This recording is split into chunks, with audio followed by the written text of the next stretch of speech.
பாண்டவர்களோட 12 வருஷம் வனவாசம், 1 வருஷம் 5வது வாசம் முடிஞ்சிருந்த நேரம். எப்படியும் போர் வரும்.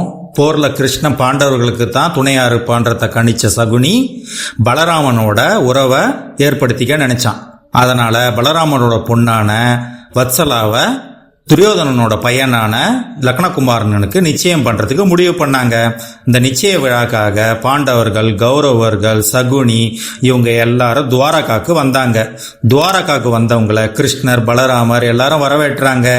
அவங்களோட விருந்தினர் மாளிகைக்கு அவங்க போயிட்டாங்க. கிருஷ்ணர் ஊரை சுத்தி பார்க்கறதுக்காக வந்துகிட்டு இருந்தாரு. அப்போ சகுனி விருந்தினர் மாளிகையில எல்லார்கிட்டையும் அவனோட பெருமையா பேசிக்கிட்டு இருக்கான்.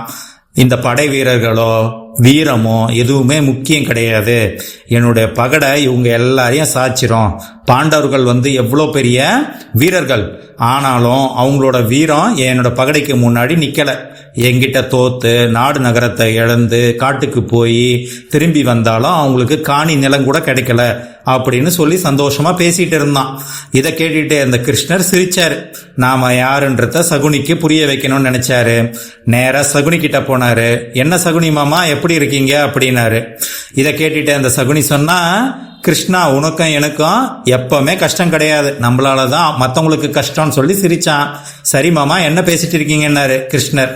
சகுனி சொன்னா, வேற ஒண்ணு இல்ல கிருஷ்ணா, என்னோட பகடை வீசுற மகிமையை பத்தி பேசிக்கிட்டு இருந்தேன்னா. கிருஷ்ணர் சொன்னாரு, இது உலகத்துக்கே தெரிஞ்சது தானே, இதுல என்ன புதுசா பேச இருக்கு? இதை கேட்ட சகுனி, நான் கேட்டா தாயம் விழுன்றத எல்லார்கிட்டயும் சொல்லிட்டு இருந்தேன். கிருஷ்ணரு, சரி மாமா, அன்னைக்குதான் என்னால உங்களோட தாயம் விளையாட முடியல, இன்னைக்கு நமக்குள்ள ஒரு போட்டி வச்சுக்கலாமான்னாரு. சகுனிக்கு ஒரே சந்தோஷம். பாண்டவர்களை தோக்கடிச்சா மாதிரி கிருஷ்ணனையும் தோக்கடிக்கலான்ட்டு சரி கிருஷ்ணான்ட்டார். கிருஷ்ணர் சொன்னாரு, மாமா நீங்க 3 தடவை பகடையை உருட்டுங்க. நீங்க கேட்கிற எண் 3 முறையில ஒரு முறையாவது விழுந்துடுச்சுன்னா என்னோட தோல்வியை நான் ஒத்துக்கிறேன், நீங்க தான் ஜெயிச்சிங்கன்னாரு. இதை கேட்ட சகுனி, 3 தடவைலாம் தேவைப்படாது கிருஷ்ணா, நான் ஒரே முறை வீசுறேன், ஒரே முறையிலே நான் கேட்கிற எண் விழும்னாரு. சரி மாமா, நீங்க உருட்டுங்க அப்படின்னு கிருஷ்ணர் சொன்னாரு.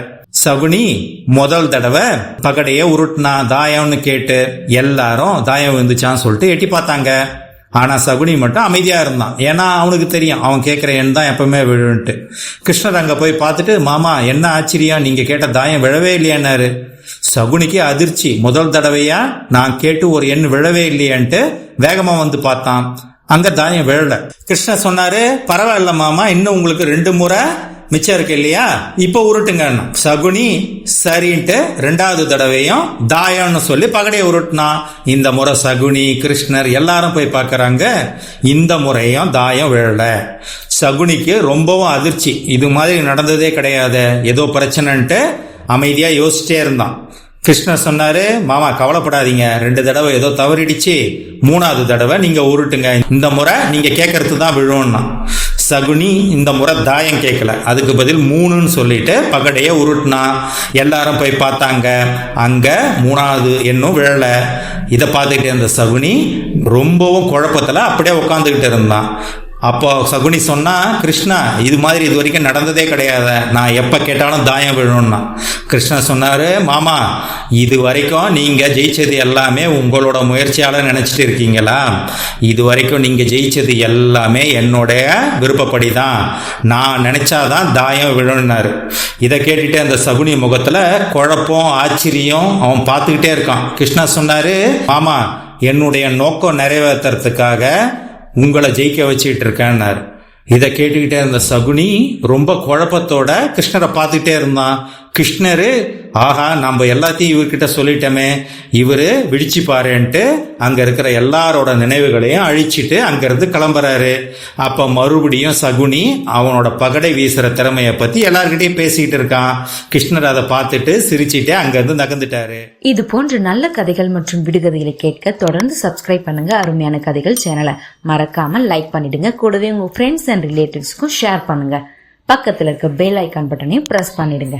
நன்றி, வணக்கம்.